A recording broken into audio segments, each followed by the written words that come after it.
para nosotros era muy difícil tratar de establecer qué era lo que había originado esta explosión. Ya en el lugar de los hechos, al observar los cráteres, pues la respuesta era un tanto lógica, desde el punto de vista que los cráteres y el cráter principal estaba ubicado en uno de los parqueaderos y había logrado atravesar tanto hacia arriba como hacia abajo el edificio.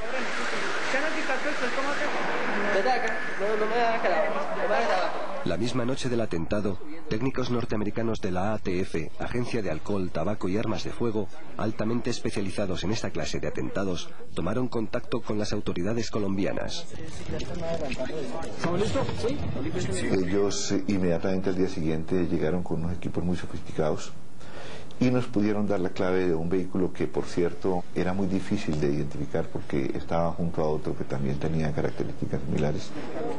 Y muy rápidamente nos dimos a la tarea de, por conducto de ese vehículo, llegar a quienes lo habían adquirido, identificar a su dueño, y resultó ser una persona que se había infiltrado como socio del club y que venía trabajando toda esta operación desde hace varios meses.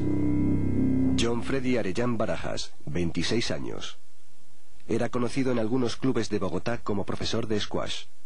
Miembro de una familia modesta que vivía en un barrio muy pobre, era bien visto por sus vecinos. Pues sí, común y corriente. No hacía daño a nadie. Era buena gente, sí, él era buena gente, yo no tengo quejas malas del chino. A pesar de carecer de recursos, Arellán compró una acción de muchos millones de pesos en el club El Nogal. Es que nos engañó en el sentido de que ingresó como usuario, segundo usuario de una acción de una empresa que manejaba invernaderos de flores, que construía invernaderos plásticos para las flores colombianas. Un vehículo similar al que vemos en estas imágenes fue utilizado para camuflar en su maletero una carga de TNT traída desde los territorios de las FARC. Preparado el explosivo, Arellán y su tío Osvaldo penetraron en el estacionamiento de El Nogal, poco después de las 8 de la noche. Ambos murieron al activarse antes de lo previsto la carga que llevaba el coche. Las FARC, siguiendo las enseñanzas de otras organizaciones terroristas como el IRA, sacrifica a sus propios agentes bajo engaño. Fue el caso de Arellán. La bomba humana, como se denominó en Irlanda del Norte, fue una técnica utilizada también por el IRA a comienzos de los años 90. Consistía fundamentalmente en que el IRA obligaba a civiles a conducir vehículos cargados de explosivos contra controles militares.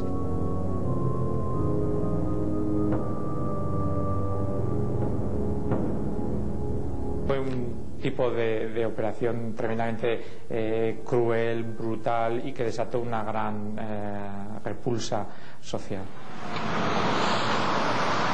En Europa y en ciertos sectores de los Estados Unidos se tiene la creencia que las acciones terroristas en Colombia tienen como único objetivo a miembros de la clase dirigente y privilegiada del país. Sin embargo, diversos casos prueban lo contrario. Ay, me lastimó, oye. ¿Dónde? Bueno. Bojayá. Esta pequeña población de pescadores en el noroccidente colombiano sufrió un ataque de las FARC el 2 de mayo de 2002. La iglesia donde se habían refugiado más de 100 ancianos, mujeres y niños del pueblo fue pulverizada con un cilindro de gas repleto de explosivos.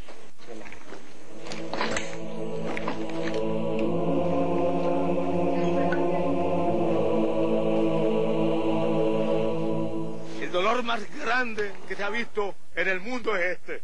Pues es poco el peladito, me digo, sin cabeza y sin nada. Por Dios, no tiene culpa de nada, hombre. Sin tener culpa de nada, ¿y por qué la violencia así? Mata a uno que no tiene nada, hombre. Ay, Dios mío, por Dios.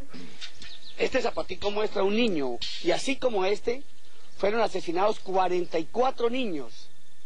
Y el resto fueron las mamás que estaban aquí con los niños refugiados aquí en la iglesia.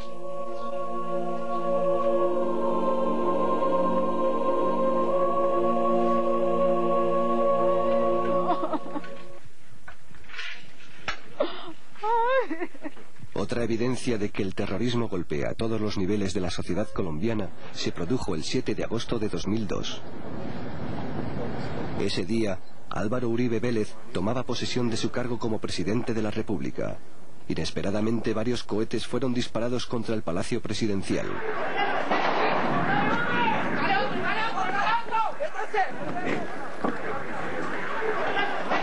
El acto congregaba a diversas personalidades internacionales, entre ellas varios mandatarios latinoamericanos y el príncipe de Asturias.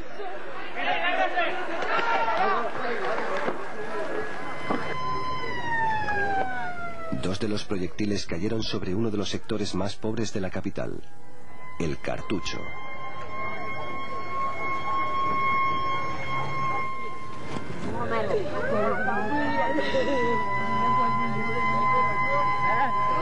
Murieron 20 personas, entre ellas 3 niños. También es trágicamente famoso el caso de esta campesina, Elvia Cortés de Pachón, a quien se le puso un collar bomba para obligarla a pagar la extorsión que se le exigía. La campesina fue sacada de su casa durante la madrugada y abandonada a la orilla de la carretera. La bomba estalló a mediodía, cuando un agente de policía intentaba desactivarla.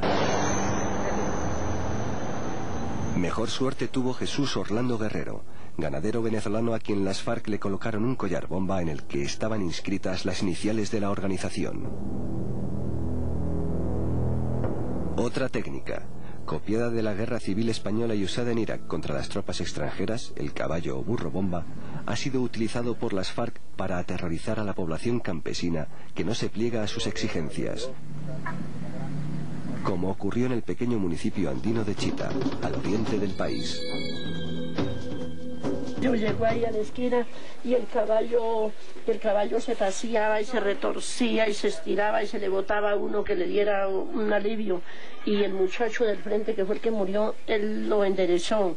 Y yo le dije al señor de la de abajo que lo descargáramos, porque ese animal se era entrarse a las tiendas. Y nadie le puso capricho. El muchacho lo enderezó y lo dejó ahí. Entonces yo me entré para acá y una señora llegó, yo le brindé un tinto y ella quedó aquí muerta. Y yo me entré ahí a esa escalera y me senté ahí y fue cuando explotó la bomba.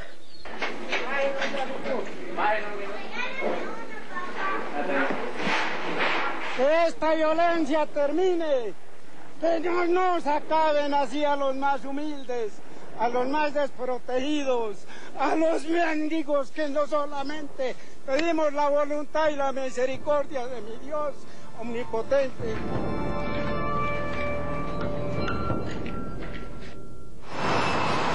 A pesar de todos estos casos, ¿se sabe realmente qué sucede en Colombia? Hay quienes creen que este país vive su drama a espaldas del mundo, que está solo. De quantité de préjugés et de légendes en Europe, notamment à propos des guerrilleros latino-américains. Bon. Le français moyen, le journaliste français moyen, est persuadé que le guerrillero américain est toujours quelqu'un de bien, qui s'attaque à une dictature, il ne voit pas qu'au contraire, en général, en Amérique latine, c'est justement les terroristes qui ont provoqué les dictatures. Mi visión de Colombia es la de un país prodigioso, herido, solitario. Pues yo creo que a Colombia se le ha condenado muchas veces por desconocimiento a la soledad.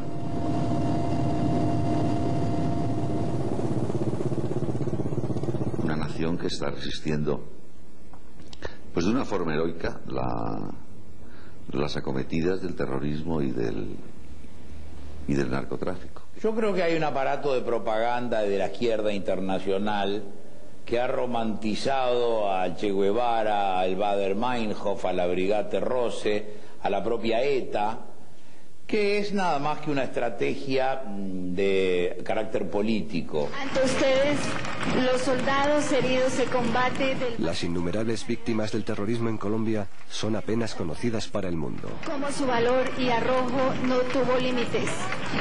Es el caso del teniente del ejército Elber Rodríguez,